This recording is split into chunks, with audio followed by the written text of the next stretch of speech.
napapanood niyo siguro ito ay may panalo na o may big winner na si Kuya sa apat na pumasok sa Big Four. Apat na nga Big Four. Tandem ng PBB Collab, Celebrity Collab Edition. Itong edition na ito ng Pinoy Big Brother. Na talaga namang for the past month lang sa loob ng 100 plus days ng mga housemates, do parang nitong mga nakaraang at least 2 months, sobra talagang pinag-usapan yung Pinoy Big Brother. Gawa ng nagba-viral lagi, especially nung na-evict na nga, second to the last evictees, itong Shukla, itong sina Shovi Etrata at saka si Clarice de Guzman.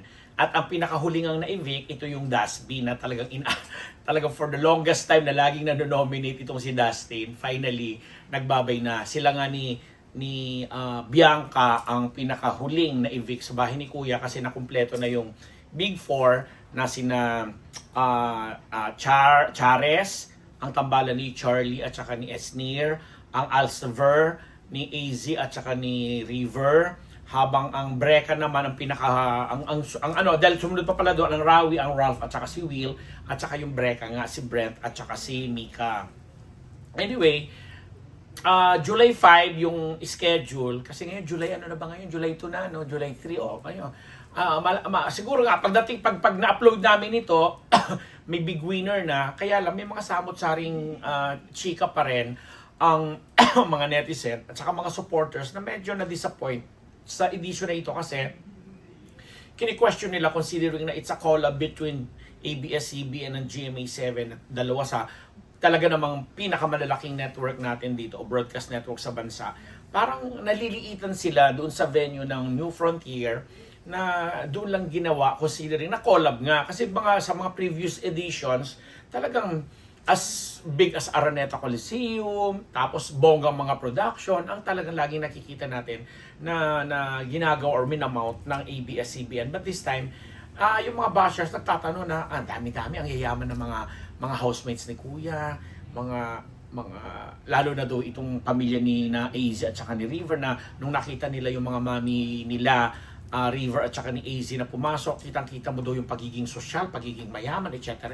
na malayo doon sa, again, pardon my expression, doon sa nang pumasok naman yung tatay ni Isnir at ng iba pang housemates na alam mo mga middle class families or what na kumpara mo doon yung kung yaman ang pag-uusapan base sa itsura at saka yung the way they talk at saka yung mga postura nila, kumbaga yung mga peg na alam mong galing sa alta syudad na tinatawag. But anyway, to cut the story short, dahil nga po tinutuligsa na ginagawang pera-pera ni Kuya itong labanan sa Pinoy Big Brother, talaga naman tanggap na ng lahat na ganoon talaga kasi since day one naman, mula sa pinaka-unang edition nito, talaga namang dinadaan sa text vote at malaking bahagi ang text voting ng mga subscribers at ng mga nagiging fan nitong reality show nito na siyempre pinagkakagastahan. And aside from that, itong edition na to, makikita mo talaga punong-puno ng different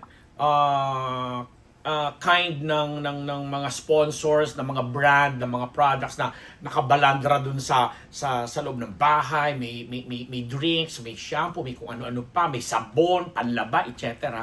na madalas nga nagiging part ng mga tasks na ini-employ ni Kuya sa mga housemates.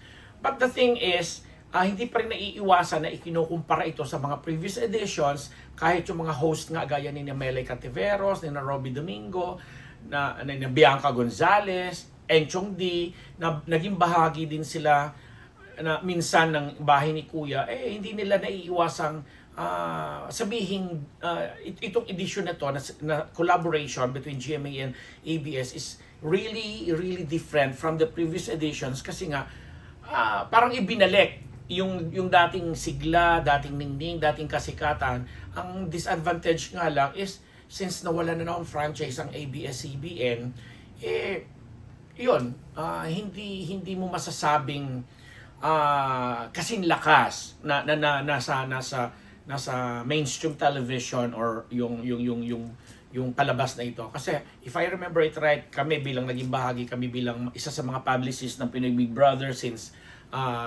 pinakaunang edition, yung panahon ni na Commander Nene, ni na Uma, etc.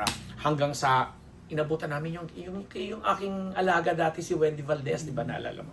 So, ibang-iba din talaga. Alaalala ko pa, nasa Araneta tayo noon, di ba? Paglabas ni Wendy as third placer nga ba siya, grabe talaga yung pambubong ginawa sa kanya. Although this time, mas immediate because of the social media, ang bashing talagang grabe. At isa na nga sa mga victim or ang tandem na laging binibiktima nito ay itong Dusty ni Dustin at saka ni Bianca at saka itong Asver na ni AZ at saka ni River. Kasi actually si River, if I may say so, talagang nababaitan ako sa itsura niya at saka cute siya. Kaya talaga gano'n na sinabi ko. Nagkukutuwa lang ako sa kanya kayo naman. Pero ako ang bet ko dito sa 4 na to na sana nanalo, no? Itong Rawi, sina Ralph at saka si Will. Although, type ko rin si Esnir at saka si Charlie. Diba? Although yung iba kasi, yung combination, yung tandem, yung iba gusto lang si Will, gusto nila si ganito, gusto naman nila yung si Esnir, ayaw nila kay ganito. Kaya lang, sa nangyari nga, because it's a collaboration, kailangan pinagsama yung kapamilya at kapuso artist. But the thing is, hindi rin naman ako bumoboto, so ano naman karapatan kong sabihin. Kasi although, pag tinatanong ako, sabi ko sana sila ang manalo. Pero by the time na lumabas nga po itong vlog na to, episode na to, malamang meron ng nanalo. And congratulations, kasi lahat naman ng pumasok talaga is deserving. Although yun na nga, marami lang bashing na nangyari, marami mga komento, marami mga side comments, marami mga remarks.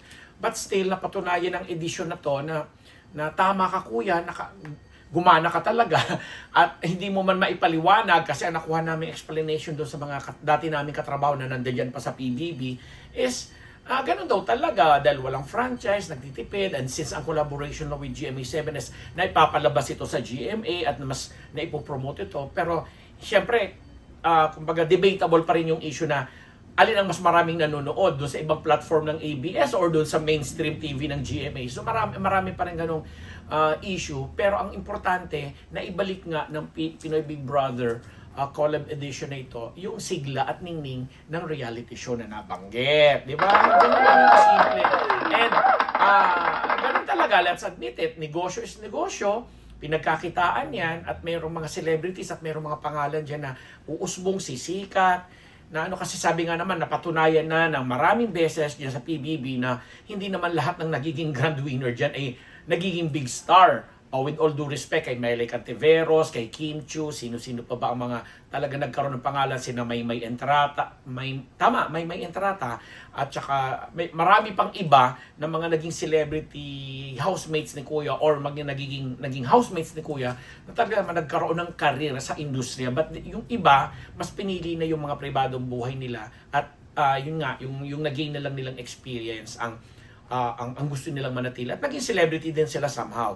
Tapos, may mga ibang psychologists na nakakausap din namin, yung mga nasa academe, mga nasa universities and colleges na mga kaibigan natin na sinasabi na although it's a reality show, isipin daw natin na syempre, kumbaga sa script, meron nang nakahanda, may matrix may matrix na mga program na sinusunod si Kuya pagdating sa task, pagdating sa kung ano yung values na gusto niyang ma-highlight, ano yung mga sinasabing pagpapakatotoo na ganito, ganyan, hanggang dun sa mga iba pang values na emosyonal na nararamdaman ng mga housemates. Kagaya nga ni Dasby, sinasabi nila, totoo, hindi sila aware sa love team, pero yung nararamdaman ni Dustin para kay Bianca or vice versa is totoo daw. So, aabangan natin yan kasi nung lumabas sila at nagkaroon na sila ng mga exposure sa mga TV shows, sabi naman ng mga fans nila at mga ibang naniniwala, may nararamdaman silang something emotionally na kinakikiligan nila. So, since showbiz ito, di, be it. And with the rest of the housemates, lagi nating dinadasal, big winner man or pumasok sa Big Four, ang importante since nasa industriya silang ito ay kung ano yung maikikontribute nila at anong magagawa nila sa ating industry. Either maging singer ka, maging actor ka, host or whatsoever. Ang importante, yung mga natutunan mo doon for more than 100 days sa loob ng bahay ni Kuya, magagamit mo outside. But then again, negosyo is negosyo, kumita ang network, dalawang network na yan, pero syempre, mas associated yung PBB sa ABS-CBN dahil nasa kanila yung franchise ng nasabing reality show. O, di ba ganun lang kasimple ang buhay? So, congratulations po sa inyong lahat. Sa Chares, tambalan ni Charlie at saka ni Esnir. Sa Asver, tambalan naman ni AZ at saka ni River Ju. So, hi, girl. Si River talaga gusto ko ma-interview one of these days. Of course, ang Rawi, ang Ralph at saka si Will. Si Will na talagang nakakausap na natin yan before at i-remind ko lang, hangang-hanga tayo. Alam mo ko, may project na siyang masasamahan eh. Parang yung stage play ba ng Bar Boys. O, isa na siya sa mga bibida doon. And of course, si Ralph na isa namang mahusay na athlete. And then si Brent at saka si Mika. So, good luck sa inyong mga careers. Pati na rin doon sa mga dating housemates na na-evict na rin. Sina Michael Sager, sina Emilio Daes na na-type ko pa rin. Charot! At may mga projects dahil sabi nga nila, ang tunay na labanan naman dito ay sa labas ng bahay ni Kuya. At sa mga supporters nila, kung talaga mga genuine ang pag-support nyo, keep on supporting them. Kasi kahit papano naman, aminin natin sa hindi, kahit nagtitext tayo, text to vote man yun or text to evict, nagkakaroon tayo ng kasiyahan sa ating mga puso. And on that note, pansamantalang nagbababay ang inyong nagkuhan, Papa Abera Palabet Nabus, nagmamadali na si Don Don sa aming susunod na vlog episode dito sa Unbearable Channel.